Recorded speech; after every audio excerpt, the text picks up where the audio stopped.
Cool. Welcome back to another episode of the Foamy Heads social distancing style. That's right. On the mic today with Mitch and Rich, and we are Hendersonville and Murfreesboro. We are far apart today, Mitch. That's right. Yeah, Nashville, the most heavily infected, dense area, right between us. And it's a no man's land out there right now, from what I've been told. This needs to end soon, Mitch. Yeah. I've been watching this website and seeing the peak head its way here, and yeah, I'm looking forward to this being over. So, what does when you were looking at it, does it look like it's kind of starting to stabilize and kind of flatten off a little bit, or is it still on the up and up? We're still, we're not great right now. The ones freshest on my mind are for my clients, like Louisiana, New York, and etc. Theirs is on the 19th or 20th is at their peak resource use, expected peak resource Okay. use. And Tennessee 19th or 20th. Oh, that's more than a week away. Yeah. But Tennessee wasn't as bad. Like Louisiana's got it bad per capita, and New York's rough. I'm trying to think of the site I'm using.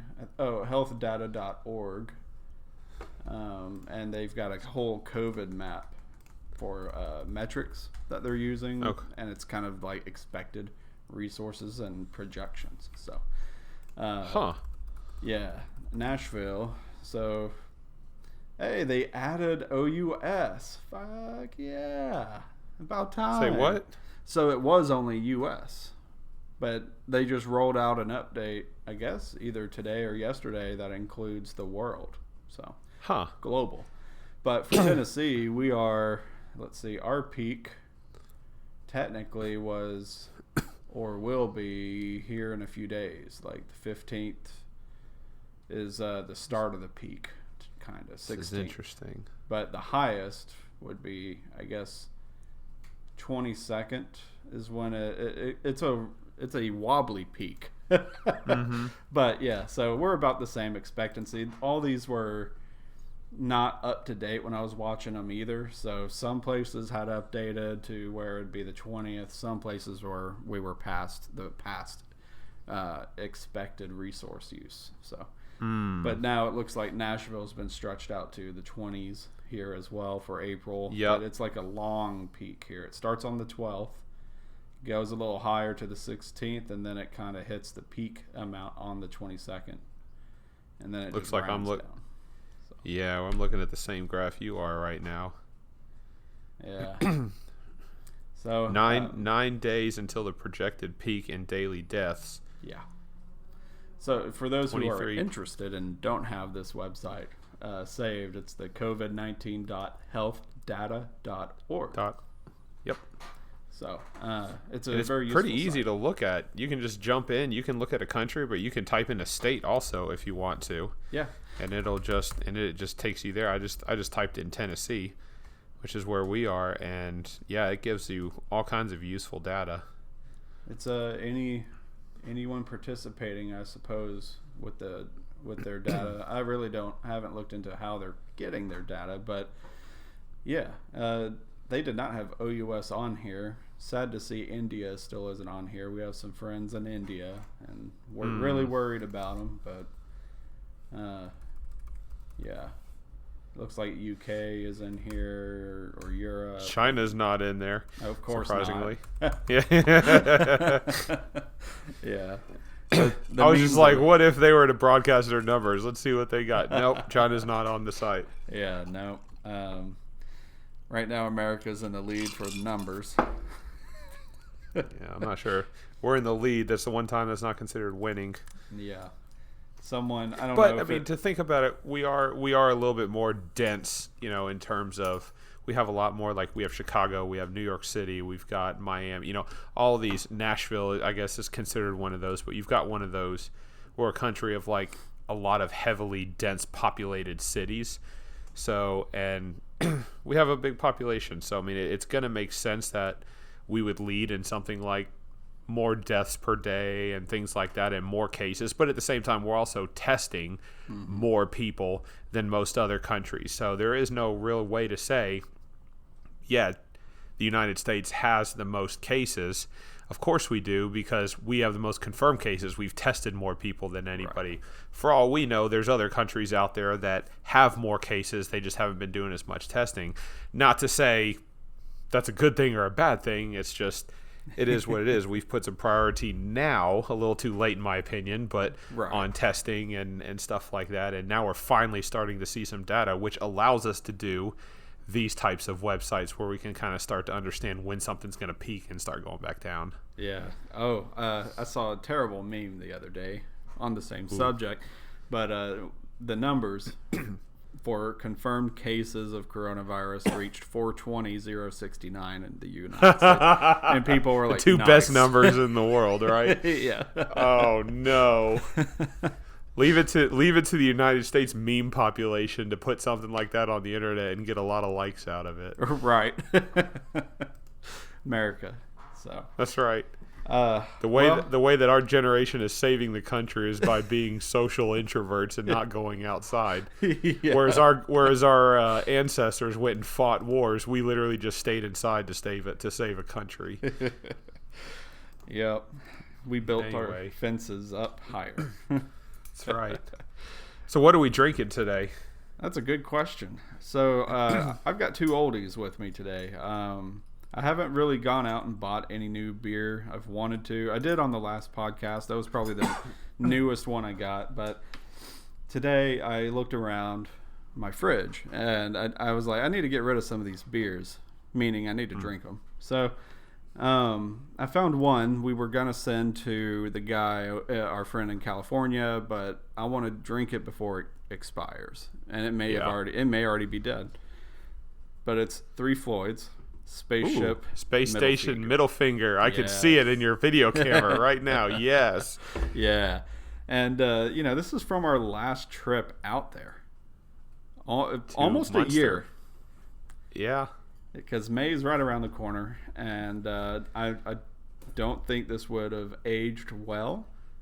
So I'd rather go ahead and find out. Yeah. Most IPAs don't. They're not the ones that you want to sit and age for very long. IPAs, that's kind of more of your stouts and porters. Those are the ones you want to age for a while. Your IPAs you want to drink fresh. But Space Station Middle Finger is a good one. I like it. But yeah, a year old. I mean, that's Munster. That was the last Dark Lord day. Unfortunately, that's not happening right now. Maybe in the future, in the short-term future, it will be happening. Still got some carbonation. Okay, that's good. So it smells nice. Doesn't smell overly sweet. Okay. Let's see. Yeah, still got quite a bit of. It's still there. Yeah. Yeah. I still wouldn't feel safe sending it to them, but we'll get a fresh batch, and if we're really feeling like we want to send something out that way, we can. But. I have a feeling that when this is all over, you're going to see, the breweries that make it through the end. I think you're going to see all kinds of special release beers come out as a result of all this. That'll be our opportunity to kind of pick up some good stuff and then send it to our buddy out west. That'd be nice, yeah. Yeah. Alongside picking up some ourselves. Hell yeah. Got to. Man, what do you got for drinking? Well, I'm going to give you a choice, actually, on which one I should drink first. So I've got two new ones, Mitch, that I've never had before. First is Southern Grist Pity Snickers. I'll show it to you in the camera right there. Aw, that's a nice one, yeah. Yeah, it is an 8.6% sweet stout brewed with lactose, nougat, caramel, peanuts, and loads of chocolate-covered candy bars. Ooh. So there's that one. Or the new Imperial Stout from Bearded Iris called Must Have. Interesting. And it is a 10% Imperial Stout with peanut butter, cocoa nibs, honey, and lactose. So one of them has candy bars and lots of chocolate in it, but has a lower ABV. The other one has a higher ABV, but has peanut butter, honey, and lactose in it. So I didn't really know which one I wanted to drink. If I was going to have both, I didn't know what order to drink it in. So I'm going to leave it up to you, Mitch. Which one should I have first? The Southern Grist Pity Snickers, which is the candy bar stout, or should I have the Bearded Iris must-have Imperial Stout with lactose, honey, cocoa nibs, and peanut butter? Go full dessert is my thing. Okay. I think that let's give Southern Grist a shot. Southern Grist it is. Pity Snickers. I dare say Southern Grist right now is the top craft beer on pushing shit out in Nashville right now. I'd agree with that. Because, Bearded Iris was constant, it seemed. And Southern Grist started coming in and doing the same thing. And Bearded Iris this year has been a little calmer. Think so? I think so. But at the same time, I'm saying calmer, meaning they are releasing the same releases we've seen from previous years. So they've got a schedule. Yeah. Southern Grist is all over the map. You just don't know what they're going to produce. And they're collaborating a lot more. It's interesting that you mentioned that. I'd never thought about that before, but every once in a while Bearded Iris will come out with something. Like I think a couple weeks ago they had a new IPA that dropped or whatever, and then here's kind of like their one new stout. But it seems that what I've seen before from them in the last few months have been repeats from what they had originally. So, hey, this IPA that was out before and it was gone for a while is now back. Right. Whereas Southern Grist, you can walk in and you can see 3, 4, 5 new Southern Grist anytime you walk into a beer store right now, which isn't very often right now, but there's still some liquor stores that are open and you actually can walk through and see what they got. And Southern Grist always has a few different new varieties out there. How's that Space Station Middle Finger taste? Right now, I've mainly got foam. It's sweet, so I think it's sweeter than it was probably supposed to be. Okay. Because I got a little bit of beer on that one, but yeah, I'm diving back in. Think it would be a little bit more hoppy if it was a little more fresh? I would think so, but I'm getting like it's a lot sweeter than I remember, though it's been a while since I've had Spaceship Middle Finger. So I would say I'm getting notes of I'm getting hops. They're kind of mild hops. They're not really, I couldn't place any hop off the palate, but I do get a lot of honey with it too right now. And I don't know if that's just because I haven't rinsed my palate or what, but I'll have to look up and see what they put in this, but I'm getting a lot of a honey taste to it. Honey sweetness, yeah. Well, it looks like it's only 50 IBUs. Oh, okay. 50 IBUs and 6% alcohol. Oh, it's an American Pale Ale. I didn't know that. I thought it was an IPA. Oh, yeah, I thought so too. I didn't read American Pale Ale. American Pale Ale. All right.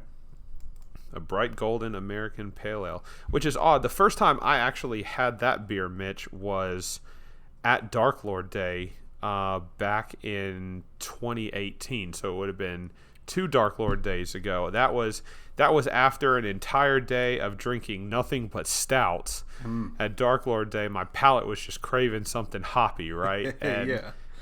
Nothing stands out like a name of a beer called Space Station Middle Finger. I love it. And when Three Floyds puts it out, you're going to be like, I have to try it. So I tried it, and it's interesting that my response, because I'm looking at my Untappd profile right now, and it says, after a long day of drinking beers, this beer still stands out as extremely hoppy, which is interesting because you're not picking up on that much hops in this beer. It could be a couple things. One, it could be the fact that it's an older brew, that you've been holding it for a while, or it could be the fact that I drank 14% Imperial Stouts all day, and I just needed something a little bit hoppier, which is probably the case. I think it's a little of both, really, yeah. Because all stouts, then you're hitting even a little hint of hop. You're like, this is hoppy. Yeah. I like hops. At least that would be me. I'd be, I'm like, I'm a fan of hops. This is great. Yeah. I'd be. Let me look up. I'm going to look up Dark Lord Day 2020 to see if we can. Now, as of right now, it's still saying May 16th, which may not necessarily be the case. Okay, yeah, Dark Lord Day and all ticket sales will be postponed until further notice. Yeah. We will share any rescheduling information as soon as we have it. Stay safe, and we hope to see you all very soon.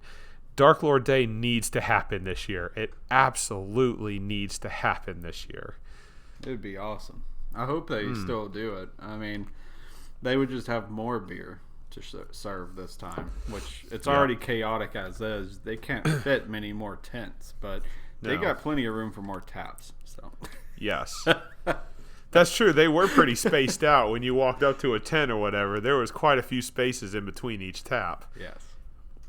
But I think that's because when breweries go to a beer festival, they bring what they want. When breweries go to Dark Lord Day, Three Floyds tells them you are allowed to only bring the best of the best, and it's probably only one or two. Yeah, that's true. Yeah. There was definitely no shortage of beer at Dark Lord Day. Not at all. Just a shortage of death metal music due to the rain and MIA people, because the groups that they had last year, 2 flaked on them. Yeah. One, I think, had mechanical problems, so it wasn't their fault, but the other one just was a no-show from what I heard. I don't know if that's the case or not, but yeah. I was looking forward to some metal and just being blasted. But we'll make sure to stay longer this year. Yeah. When it does happen, and we'll stay for the music. I think we bounced a little earlier than we should have. Yeah, I agree. And we've said a few times, every time we've talked about Dark Lord Day, we're staying longer this time. So I'm looking forward to it, man. I definitely want to stay there till nightfall. I don't know when they close up shop, but I want to stay there and just see everything this next time. I think the last group, now we lucked out and got Group A, I think. Yeah, we did. But the last, and poor DJ got like Group D or E or something like that. I can't remember, but I think the very last group, excuse me, was going in to get their beers at the brewery around like 6 o'clock, I think. Okay. It's either 5:30 or 6, so at least it goes until then. And if I recall, we bounced probably around 4-ish last time at Dark Lord Day. So I'd say we probably had another 2 or 3 hours left if we wanted to stay. One thing I know for sure is I'm bringing my probably going to bring my computer bag. It's the squarest, most bag I have currently that can fit on my back, because I want to still bring the amount of alcohol you're allowed to for beer shares, but by the time I go pick up my bottles, I should have drank and shared my shared bottles, and I can put the Dark Lords safely into my pack and continue to drink while there, regardless of what group I'm in. Right. I could see that. That makes sense. I think last time we ended up getting I think the goal last time was just to get our beers and then go bring it out to the car. But then at that point, we were just like, oh, well, let's just go home. Yeah.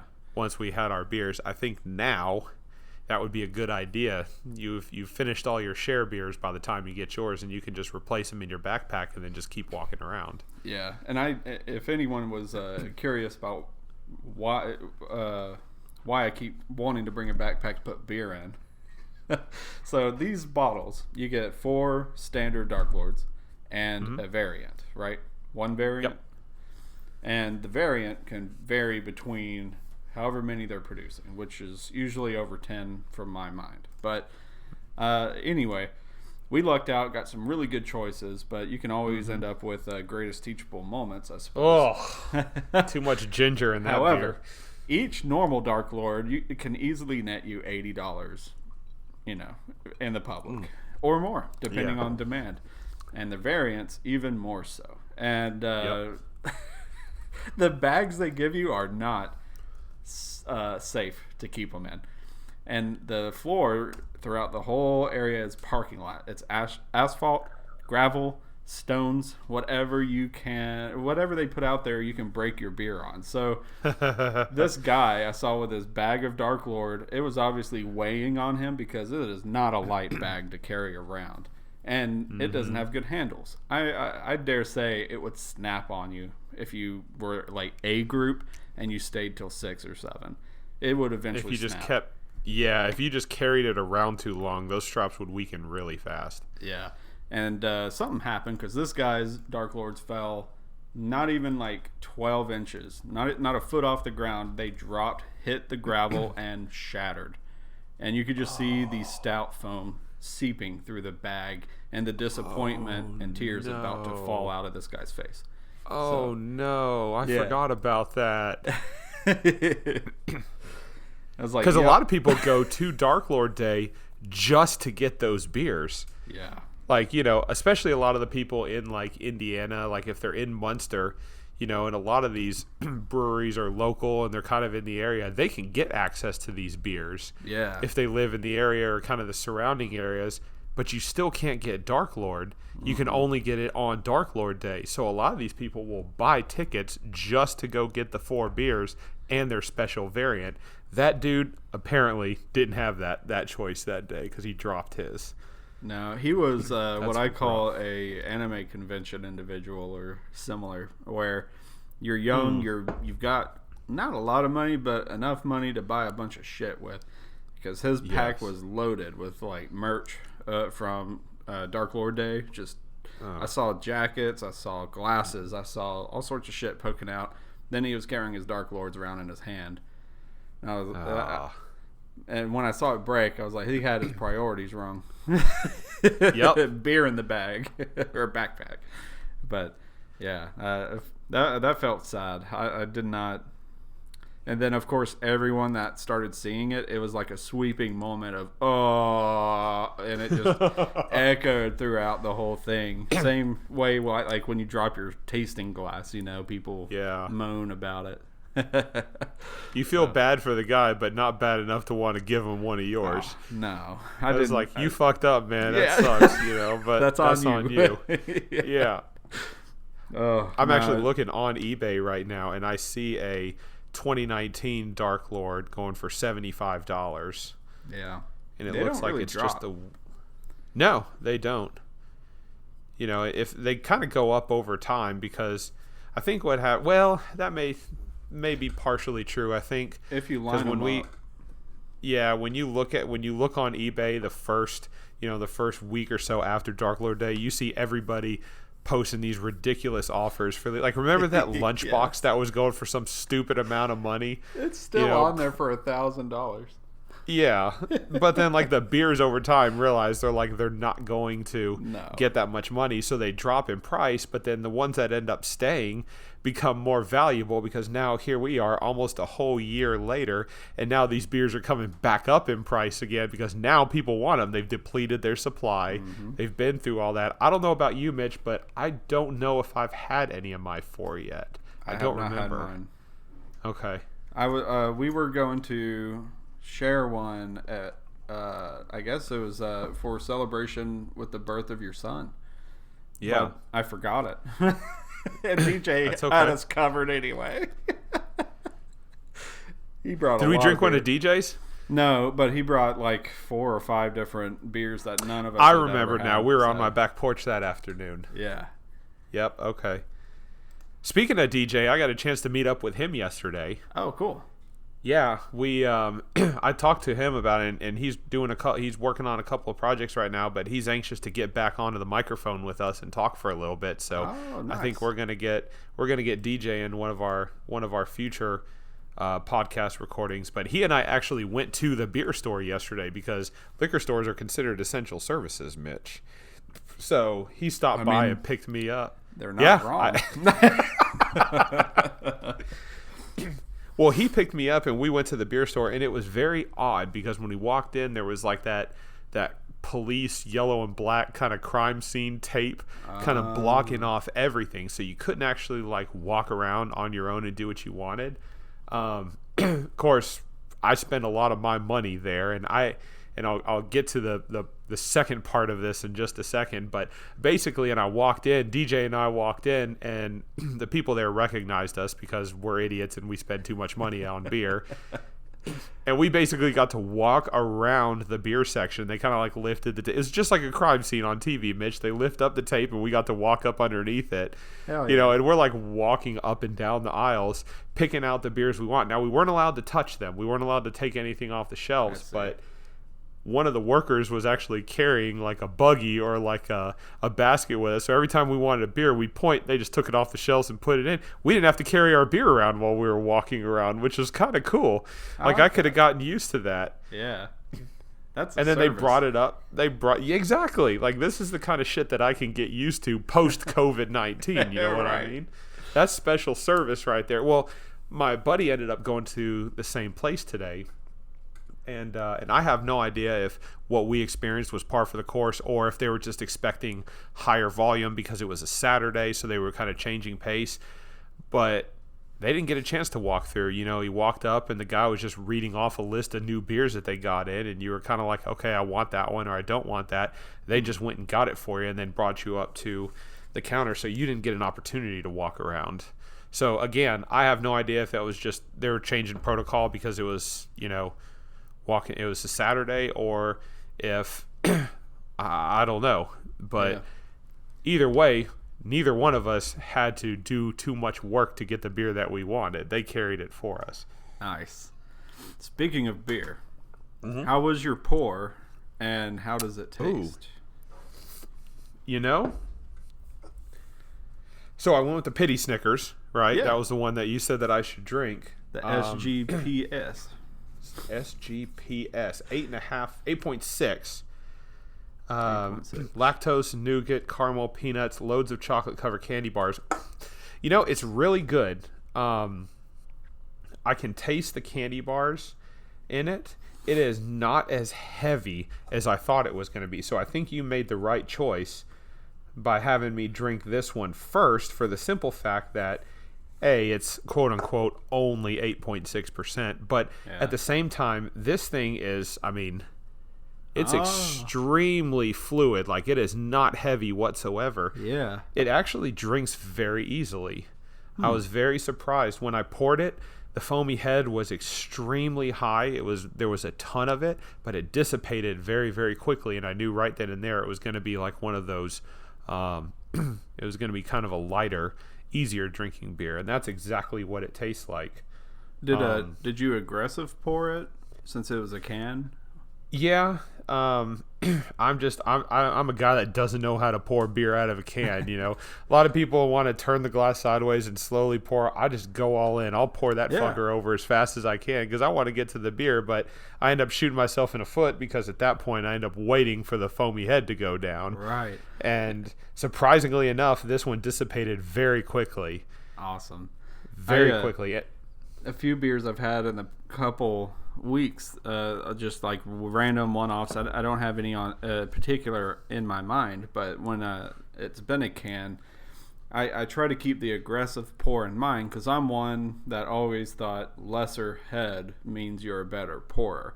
It's not the case, but I aggressively poured them, and the can actually would dip like into the glass. The way I poured it from the bottom, I held it from the bottom, but still with a good grip.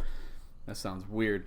And I poured it into the glass, and the foam managed itself, and it kept to like about if you were looking at a glass, the foam stayed at about 1/5 up top towards the top of the glass at the end of the pour. Or out of the can, like the can's empty. So I was very curious about that. I'm like, what did I do differently these times than I did others that gave me like the perfect pour out of a aggressive pour? So I don't know. It was curious. So I don't know what the deal is with that. I'm gonna. Was that an IPA? Was it a stout, or was it just various different beers? Just various different ones I've had. I think one was my last Bavarian Prince from New Realms. Oh, New Realms in Atlanta, Georgia. Yeah. The Stone Brewing variant, right? Uh-huh. Yeah. So it poured really nice with the aggressive technique or whatever you want to call it. So I don't know what I did differently to make it work out. So I don't know. We need to figure out when we're going back to Atlanta as well. Yeah, I really want to check out Sabbath Brewing. And I just, even if their doors are closed, I'll knock. Be like, "What's up? I know you're in there." You've been following them ever since we went to Atlanta the first time, right? Yeah. We haven't had a chance to go over towards their area because we were focused on the I guess, accessible places because they're all tight around either North Atlanta or South Atlanta. And Sabbath is more East Atlanta. So, I think we're going to we'll probably do the Garage Monday night again. Definitely do New Realms, I think. But Torched Hop, we're definitely going back to. Oh gosh, I love Torched Hop. I still have the little shirt that you got for my son Gavin from Torched Hop Brew. I'm just waiting for him to grow into it, man, because he's going to be wearing that motherfucker all the time. All the time. Hell yeah. Dude, Torched Hop was such a golden nugget, man. It was crazy to find. And we've learned about them through word of mouth. So I wouldn't mind starting again fresh the next day, depending on when we get there the first day. But go back to the, what was the place called? The Tavern in the East Atlanta Village? Yes, in 5 Points? Yeah. Yeah. I'm blanking on their name, but the guy there, I don't think he was there normally, so we lucked out. He had already 12 years of experience with working there, but he lived there for 20 some odd years, so he knew what happened, what came up, and who's around that we should go to. But I definitely love getting like a pulse from the city on where to go. And that's how Torched Hop came about, right? Because that was not on our list. No, we didn't even see him on Google and all that. So yeah, we had planned on going. I can't remember where it was, but we had decided to stop at. Oh, where was it? Were we at New Realm when they recommended it to us? I can't remember where we were when somebody said, "Hey, you guys need to go check out Torched Hop," or was it at Monday Night Garage? No, I can't remember. I think it might have been New Realm. Yeah. Okay. Because New Realm was relatively new I think they've been there almost a year. Something like that. And doing pretty well. And we were asking the staff there that did not seem too busy. Yeah. They were just kind of twiddling their thumbs and pouring for when people asked. But we were just curious. We're new to the area or whatever. Not new, but we know Atlanta, but we don't know it right now. Right. Exactly. Tell us where to go. So, I think it might have been New Realms. If it not New Realms, then maybe Vortex. And if not Vortex, it would have been another tap room somewhere. Gotcha. Yeah. It was such a good nugget as you recommended. That it was so good that it is on my list of places to go visit next time. When we go, because we have to go back to Torched Hop. I will say, circling back around to your conversation about Sabbath Brewing, I do not see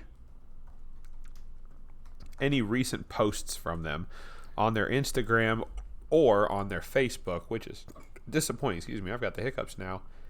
Yeah, they've done very minimal microbrews, and the last post I saw was they do like guerrilla openings or something where it's just like they'll post and say, "Hey, stop by our place for a drink this weekend or this day or something," and you never know when they're gonna open their doors and showcase anything that they've done. But I think they partner with some either home brewers, microbrewers, or other things, because 6 months ago someone posted, "I love this place," with a 5-star review. Well, I don't know if that's like real or not. It's super sketchy because it gives nothing, no content. But they're definitely there doing something. So I just don't know what. And they participate in the Strong Beer Fest as well. That's a Atlanta thing, to my knowledge, is a Strong Beer Fest. Yeah, well, Atlanta's definitely not shortage of breweries right now. No. I can't tell you how, we were there, we've been there, were we there 2 times or 3 times? 2 times now, I think. 2 times, and both times over a weekend. There was no way we could fit in all the breweries that we wanted to go visit. Yeah, it takes some time. If we go, we may want to go towards November next time. That's when the Strong Beer Fest is. Okay. So we'd be able to not only go to places again and go to new ones, but we'd be able to attend this festival to see, like, Sabbath Brewing that we're unable to get in on, and other breweries, I'm assuming. But that would be fun. Yeah. Dang. Yeah, they really don't post anything much. No. Going through changes. And that kind of sucks because that puts that kind of, it's off-putting to somebody like me that going to go to, I'm going to go to their Instagram, I'm going to go to their Facebook, or I'm going to go to their Twitter, and I want to see what they're doing in the community, what they're posting. And when they're not doing anything, it makes me believe that they are not doing anything and that they're just not open. So somebody like yourself is like, hey, I'm still willing to go by and look at them. Somebody like me is going to go, I don't see them doing anything, I'm not going to go by next time. So I have no idea if they're open or not. Huh. So here's an interesting tidbit from goodbeerhunting.com.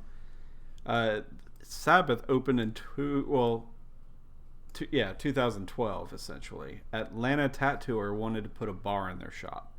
City said no. But the artist is sitting on a 3,000 square foot cave space in a highly trafficked part of Georgia's East Atlanta Village. And the East Tattoos or the tattoo shop's lawyer said, well, why not? It doesn't say you can't do this anywhere. So he fucking did it. Nice. So this might be why we can't really just walk in and get something, but they might be tiptoeing around their rules there in the city. So it's ran by a tattoo shop owner, it seems.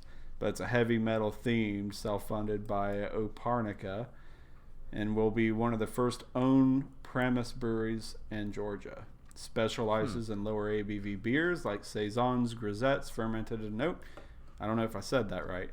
And they'll sell everything across its bar and draft or out the door in growlers. So, that's not the first time I've heard some brewery with like an aggressive name like Sabbath Brewing turn around and decide that they're going to do something in low ABV or just something that's like not. Three Floyds recently came out with some new series, and I'm trying to remember the name of it, and it's escaping me, but I look at the box art, and it's a 4-pack of cans, and it just looks like it's going to punch you in the fucking face, and it's a lager. And I go, why in the world are you doing something so aggressive and you're making a lager? But a lot of these breweries are doing that. They're like Sabbath Brewing, Day of the Dead, all this, yada, yada, yada. And then they're like, Saison, Farmhouse Ale, fermented sour. And I'm like, what's going on here? Pilsner. Yeah, Pilsner. What are you doing? You have a name like Sabbath Brewing. I mean, like, it's one of those ones like you had to have gotten early on because Sabbath Brewing sounds so like it sounds so the opposite of what a churchgoer on Sunday would do. Just because it's called Sabbath Brewing, it's literally 2 opposite words that go together, and you're like, fuck the system. This is Sabbath Brewing, and you're like, hell yeah, I'm on board. And they're like, here's a Pilsner. Yeah. What? Yeah. I mean, you can't knock it till you try it, I guess. Exactly. So, yeah. That's a good point, Mitch. I didn't think about that. I mean, for all I know, they make the best Saison in all of the United States, right. And I'm just not there to try it, so I can't say anything. With the name like that, so heavy and dark sounding, I really hope they do some stouts. But, to each their own. That's what I expect. Yeah. Wait, what? Or like a 200 IBU IPA or something like that. Like something that just kicks you in the face. Jeez. Yeah. Something That'd that be makes you go, there's ridiculous. no other brewery that could do something like that. Dude, that'd be fun. Yeah. Maybe we've talked about it for a year now about doing a home brew together. Mm-hmm. And we haven't yet. But we will soon. Once this whole COVID-19 thing gets underway and we actually have some time and we don't have to do social distancing, we'll brew a beer together. True. That'd be fun. I'm busting open the Bearded Iris must-have now. Oh, hell yeah. Tell us about it. What you got? So this is a 10% Imperial Sweet Stout from Bearded Iris with peanut butter, cocoa nibs, honey, and lactose. And again, with the aggressive pour, but this thing is staying a lot longer than that's pretty the other Southern Grist Pity Snickers that I have. You can see I even have the glass to match, Mitch, but nice. It's that Foamy Head is staying with it, which means it's going to be I just think it's going to be a heavy beer the way it's pouring. I think it's going to be stout. Then again, it's 10%, so I mean that's a pretty heavy beer to begin with. True. The next beer I've got up on deck, I just popped the cap off on, is a Yazoo beverage. Allison's uncle gave me this out of the stock the last time we saw them. I don't know. He always stocks up on like 12 craft beers when he knows there's a family gathering, mainly because he knows I'm going to be there. Okay. But he likes drinking like Miller and the big names. Hey, he's trying. That's a good thing, though. It's very considerate of him. Very nice. And then he goes, "Hey, grab whatever you want. Take it home." And if I don't, he packs it up and gives it to me before I leave. So he's on it, man. But this is Yazoo Pepe Cinnamon Milk Stout. You got a little golden or lab here. Looks like a furry lab one, retriever. So, yeah, I don't know. But Pepe, let's see how you taste. Cinnamon stout, you said? Yes, cinnamon milk stout. Cinnamon Yazoo. I don't think I've ever had a cinnamon milk stout before. And their description's actually here on the bottle. The next beer from our pilot program is an ale brewed with the healthy dose of oats, lactose, and cinnamon. It conjures up memories of times with loved ones sitting by the fire. You're not alone. Enjoy the season. Cheers. Okay. So, I don't see an ABV anywhere. No, I'm looking on Untapped. I don't see an ABV or an IBU. Let's see if something like Beer Advocate or so here's Yazoo. Here's Yazoo's website. Let me jump over there real quick. Am I 21? Yes. Maybe. Maybe. The 21 message is just getting old. Anyone can push any button. Just say, make sure you're 21. Yep. Okay. Or something. At least they're getting a little bit more relaxed with it. It used to be you had to enter your date of birth, which was kind of a pain in the ass. Now it's like, are you 21? So it's one click versus having to type in your full date of birth. Well, our goal is to get back to how it was with no click. No clicks whatsoever, Mitch. That's the goal. I don't think we're going to get there, though. Here we go. Yazoo Brewing Company, Pepe Cinnamon Milk Stout. Mitch, I found it on Beer Advocate's website. Oh, sweet. Okay. 6% ABV. All right. Average 3.65 ratings. Only 6 ratings. Popular. Yeah. Yeah, Yazoo, we've had mixed feelings about Yazoo, but they're still our original, and they still put out new stuff every once in a while, but their focus is mainly on sours, which isn't really our thing, but yeah. They're still rocking it. New campus and food trucks and everything. They support the local effort, so super proud. They're the guys that out of towners think of when they say, "Oh, craft brewer." They come to Tennessee or they come to Nashville. They go, "We need to go to Yazoo Brewing." Mm-hmm. Yeah, my brother was a big fan of their Dos Perros for some reason. Mm-hmm. I'm not sure why, but well, that was one of the first, and I'm not even sure what kind of beer Dos Perros was. Is it I think it was a lager? It's definitely it's a dark beer. It's a brown ale. It's an American brown ale. Okay. But it was one of those beers that drank like a porter to me. Like it was heavy on the chocolate, heavy on the, it was a lot thicker and to be honest, Dos Perros was one of the first dark beers that I had in the craft beer industry. So I would drink Dos Perros all the time. Now I think it's a little bland now compared to what we've had before, but Dos Perros, for somebody that doesn't necessarily live in the craft beer community, I could see as being one of like their go-to for a heavier beer. It's only 5% and 16 IBUs, but it drinks heavier than that. So I didn't realize it was also a Mexican beer style. How about the cinnamon pepe? No, Dos Perros. Dos Perros? Okay. It's made with German Munich malt, English pale malt, chocolate malt, and hopped with Pearl and Saaz hops. Huh. And to lighten the body, as many Mexican brewers do, they add a small portion of flaked maize.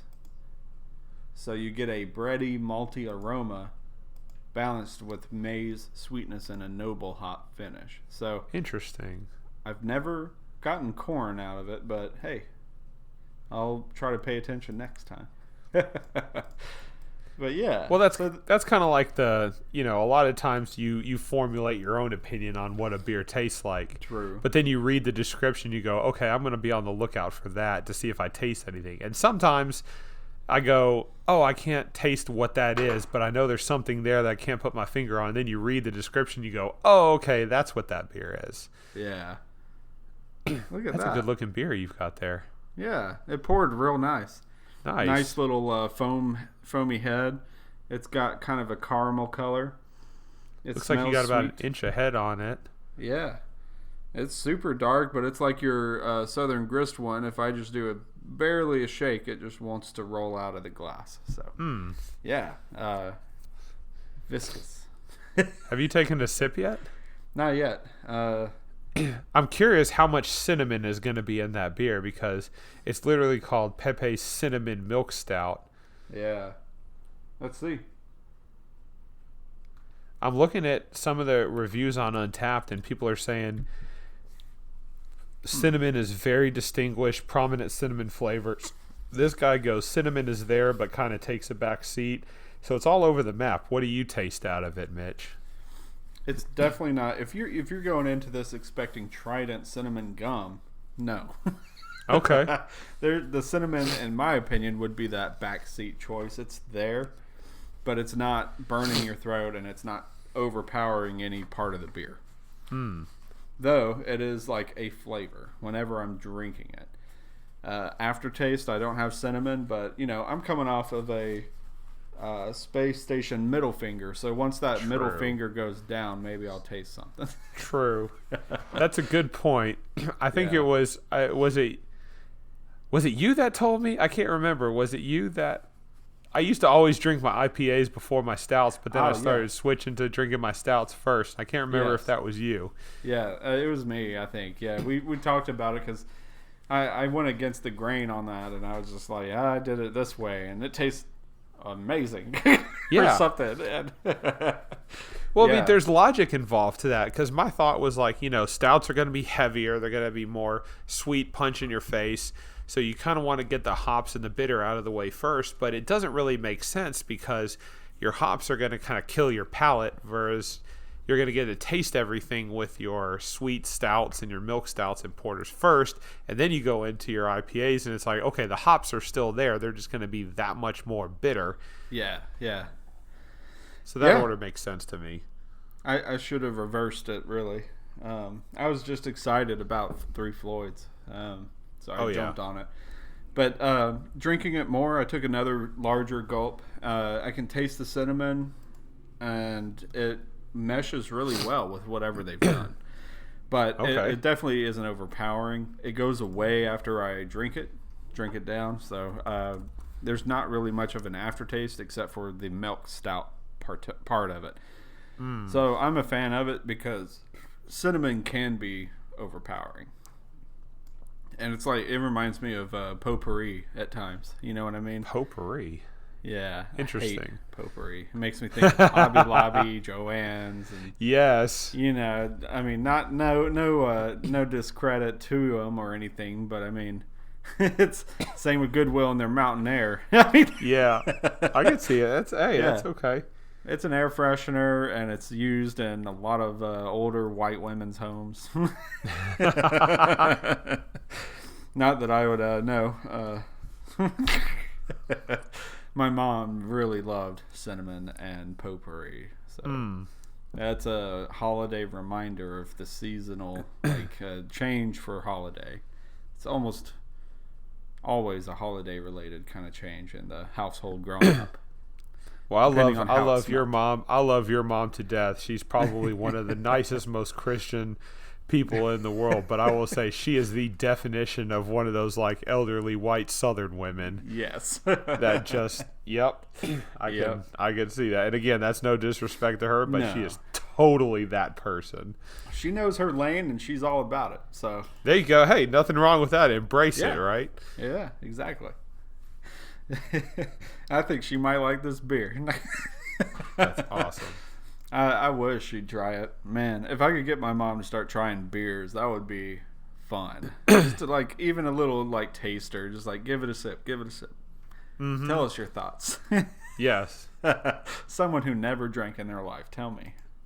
That would be great. Yeah. I bet I could talk my dad into a sip, but I don't know about my mom. They're both kind of like, drinking. That's sinful. So, well, I will say I'm gonna move over here real quick. I've been sipping on the must-have from Bearded Iris for a few minutes, and it is like a heavier Pity Snickers.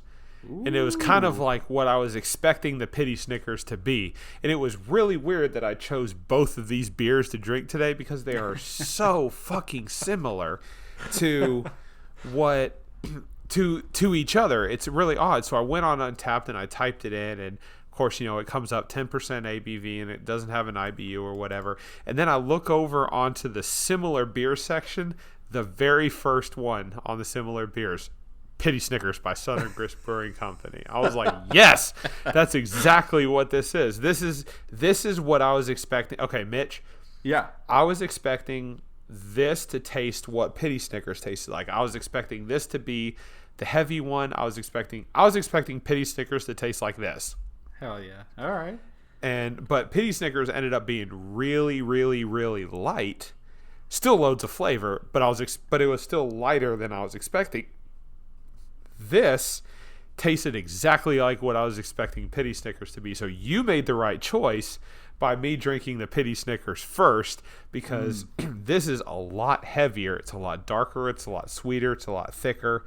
Loads of flavor in this beer. Now they do say peanut butter and blueberry blossom honey.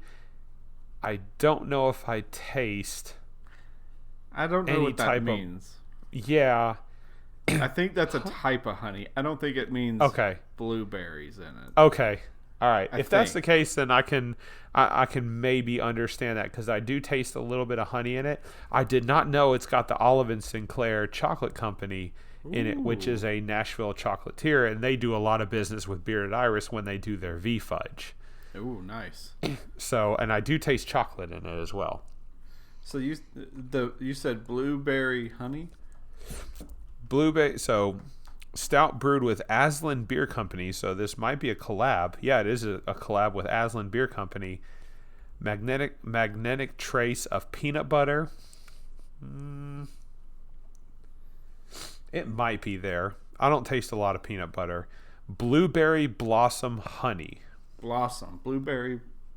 Okay, it might be the pollen that created the honey.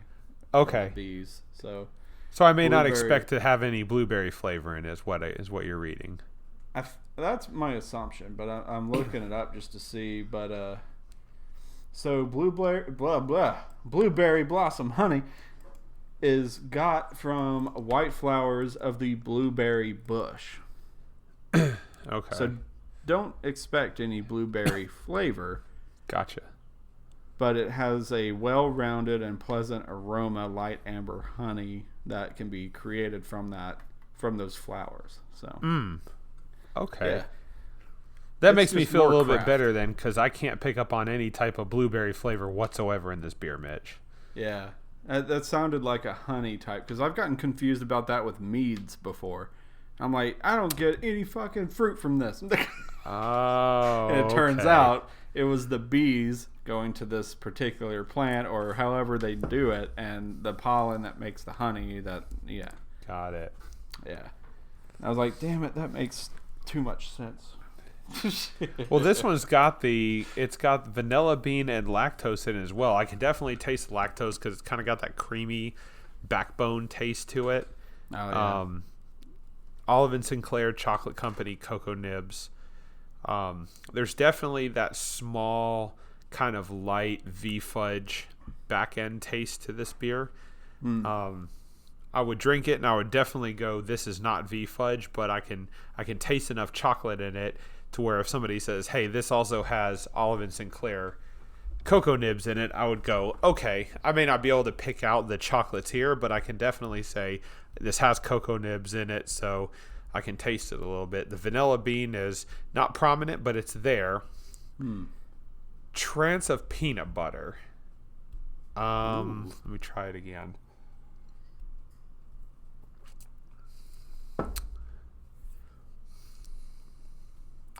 I don't know.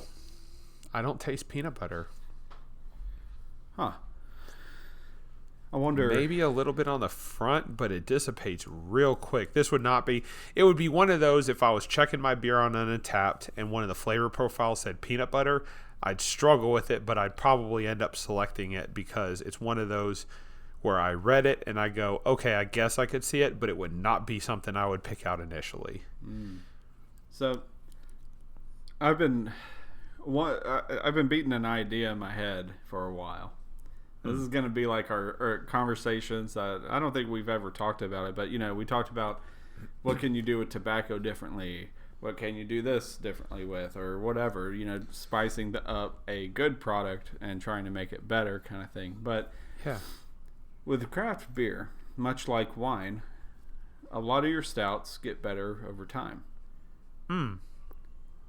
So why isn't there a beer cellar that you literally pay like you would cigars to store your cigars in a humidor at the facility? Why isn't there a craft beer cellar that you can go pay for your spot and you can load them in, and it keeps it cool, keeps it dark, and keeps it temperature controlled? You know what I mean? Interesting. Yeah. That would be really cool. You could actually, you're paying for a place to cellar your beers. Yeah. It's out That's of your dope way. as fuck, Mitch. I've never thought about that before. Might have to cut this. Yeah. That's a But good idea. that's something that I think you, DJ, and I should think about and maybe even like work out. And Yeah. it could even work for depending on the space and what, depending on who does what part of land. I don't know. You could technically do personal and private, like corporate people, if they have a select batch they want to age over time but they don't have the space for it, you could be overflow. You know what I mean? Absolutely. It's one of those things. I just it's a really tempting idea. Really tempting. That would be really fun to do. And it would be, of course, a tap room up top, because why not? You would need some sort of additional revenue stream other than just a place for people to send their monthly payments to just hold beer. Yeah, you would definitely need a beer license so that you could sell beer on site and just to like whatever, and then your cellarship could start and then expand. Cellarship. I know. I keep coming up with these buzzwords. Yeah. But yeah, it's an idea, and if anyone has the money to invest, let us know. We'll make it happen. But yeah, I twiddle on these thoughts all the time, and I'm just like, shit, no one's doing that. That would be really good. Yeah, I'd probably pair it with not only a draft house, but also like a cigar shop on the top floor or something. I don't know. That'd be great.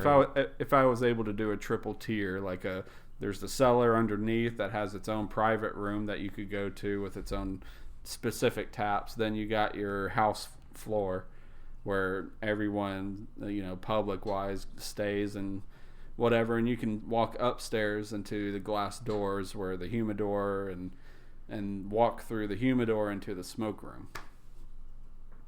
So I'd be the first customer. Hands down, I'd be the first customer. The only thing missing is the steakhouse. So steak, cigars, and beer. That'd be awesome. I know, man. But I'm pretty impressed with the two beers I had today. The Space Station Middle Finger, it stayed good after almost a year. So I'm super proud about that.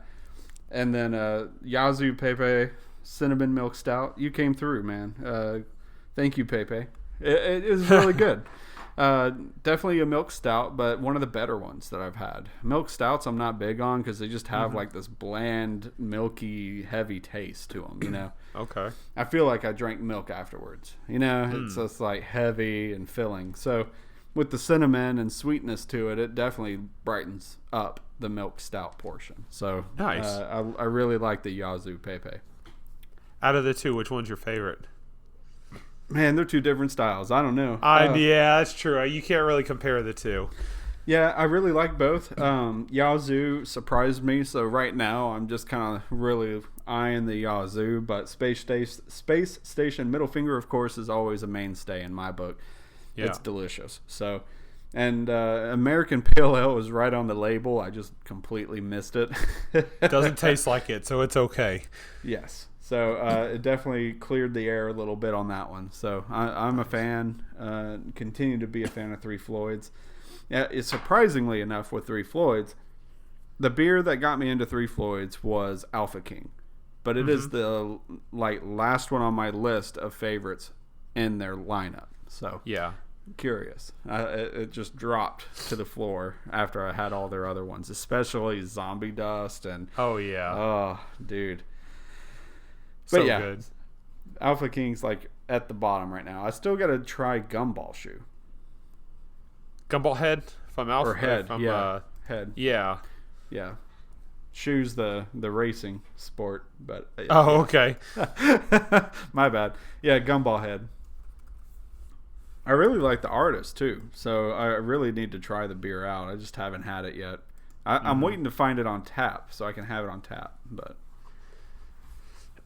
Three Floyds needs to figure out what they're doing, or maybe they just need to keep doing what they're doing. But Alpha King is a pale ale as well. It's not an IPA. So a lot of so I think Gumball Head is a. I thought it was a India pale ale. Gumball Head is a American pale wheat ale. Wheat ale. Wow. Yeah. Okay. So it's going to be, but all of these things are so hoppy.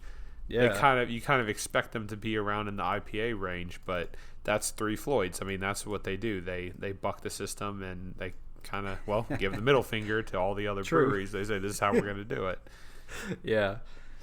Man, I was a fan of their hockey jersey this past year that they released. It looked a lot like classic jerseys, but also it was reminiscent of the Sunnyvale Trailer Parks hockey jersey.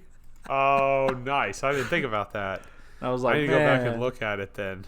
Yeah, it's not exact. I think the Sunnyvale one was like a solid blue with white lettering or something, but it just had enough of that sideways. If I remember right, the typography on the back was sideways or something. Yeah, something called or harkened Trailer Park Boys to my memory on that. So nice. I really want it, but not for the prices people want it on eBay. No, and I think it already sold for. MSRP was like $150 on it or something. Oof. So I was like, no, I'm not wearing it that often. You'll want to get something like that at the brewery, but you're still going to pay a premium for it. Yeah. I'm looking for a track jacket this year. Oh, gosh. DJ and his fucking track jackets. Man, I hope they have a yellow. If it's a yellow, I'll probably pick it up.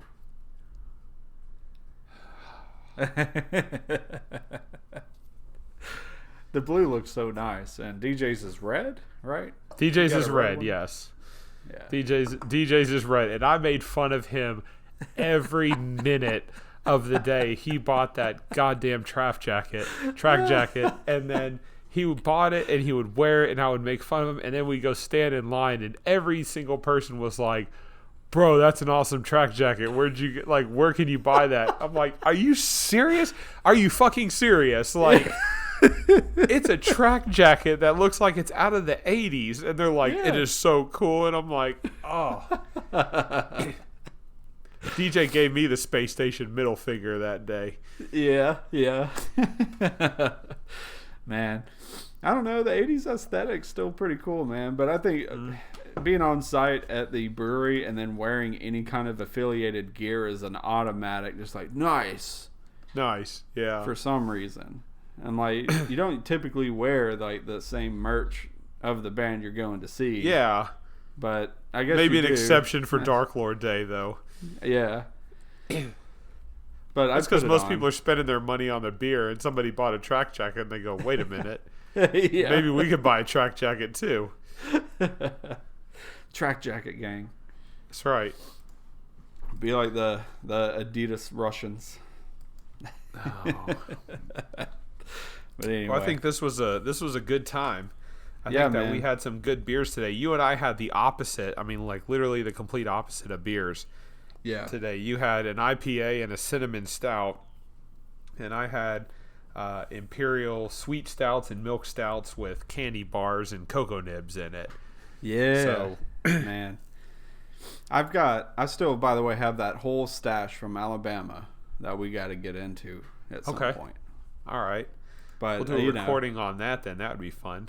Yeah, I didn't want to start on any of those because I only bought one-offs. I didn't buy doubles. So it'd be better to share and talk about them. Once the whole COVID-19 thing gets behind us, maybe we can meet together and actually split some beers. Definitely. And if DJ wants in, he can have in. And if anyone out there, hit me up. Absolutely. What is our email address? The Foamy Heads? The Foamy Heads at gmail.com. Yeah. Or go back and comment on our Instagram page. You can find us on Foamy Heads. And I think that's probably where we post most of our stuff while we're drinking our beers and stuff. I actually posted a picture of the Terramana tequila, the small batch tequila from Dwayne Johnson. I was kind of pre-gaming with that today. Nice. That is super smooth. There is absolutely no bite to that thing. Yes, there is no bite whatsoever. I poured myself about 2 or 3 ounces of it and drank it almost like water. Tequila, small batch tequila. This thing was so smooth. There was no bite to it. No strong burn on the back end. I was surprised I was drinking tequila, to be honest. Wow. Yeah. So I can see now most tequilas I'll mix with something and make like a margarita or something out of it. I didn't do anything to this, Mitch. I poured this over ice and just started drinking it. Actually, I just put my rocks pieces in it just to kind of keep it cold without having to cut it, because I didn't want to water it down with ice. It drank super smooth. I mean, I got to be honest. I have it right here, actually. I picked it up at Total Beverage yesterday. Oh, Blanco Terramana. I think I paid like $25 or $30. It wasn't over the top. It was super smooth, so I was pre-gaming with that. So I think you need to pick that up if you're in the mood for something different. I'm not a big fan of tequila, but I'm a big fan of Dwayne Johnson, and I know he likes tequila, so when he put his name on something, I was like, I'm one of those suckers that's going to go out and buy it just because his name is on it or whatever. Yeah. It's really fucking good. Like, I enjoy it. I could drink this stuff straight, which is what I ended up doing. And it surprised the hell out of me. And I could see myself sipping on that after a long day at work because it's super smooth and I really enjoyed it. I'll have to compare it to some Cabo Wabo. Isn't that George Clooney? I think that's George Clooney's. But get these famous people's tequila and put them together and see which ones really care about it, right? Yeah. We kind of see their taste profiles, I guess, if they had any say in it. But We'll see. That'll be. I think this was a good session, though. I think we had some good beers. I think we had some good discussions. You know, the whole coronavirus thing is kind of inhibiting what we can do to get out and talk to people and stuff, but we're kind of making it work as we go. So, you know, we keep getting beers, and I mean, it is what it is. I think it was a good discussion. Any closing thoughts from you, Mitch? All I hope is that, with the coronavirus thing, it's a real threat to our ability to get out and drink at places that we enjoy drinking. So I'm hoping everyone involved at any establishment that's being put off of work, they're able to just get right back into it. Yes. And exercise the same kind of like ability and desire to serve beer and getting paid for it. And I hope they're covered during this time because it sucks. So the one place I really started enjoying was No Quarters. It's like a dive bar in Nashville, but with a pinball whole front. You know, you brought me there kind of. You told me to meet you there. So it grew on me, man. But I don't know the situation with those folks, and I hope they're okay, and I hope to see them back where they like working the most. So that I just hope everything can get back to how it was, but we'll see. I think that's good. I think if we can, you know, hopefully in a couple of months, all these breweries that have been trying to push through, make it through. You know, I think with the small business loans that are available to everybody, you know, hopefully everybody can take advantage of that. And I don't want to see my local craft breweries or my local dive bars kind of go under because they weren't able to adapt in these extreme situations. So, cheers to thinking and hoping that they're going to be around when this is all over. And until then, all we can do is just keep supporting them, keep buying their beers, and keep their lights on by buying their product and keep revenue flowing from them. And that's my goal, is to just buy these one-offs and continuously buy beer from them to make sure that they stay open through this pandemic, Mitch. So if you're not drinking beer, keep drinking. You know, start drinking craft beer. And if you are drinking craft beer, keep drinking craft beer. If you've never had craft beer before, now is probably more important than ever to try something local, because every single dollar that you spend is actually helping keep their lights on. And not only are you drinking their beer, but you are actually providing income to those small craft breweries to help keep their lights on, so that when this whole thing blows over, they're going to come back stronger than ever. So cheers to you, craft breweries, and cheers. We'll see you once COVID-19 is over.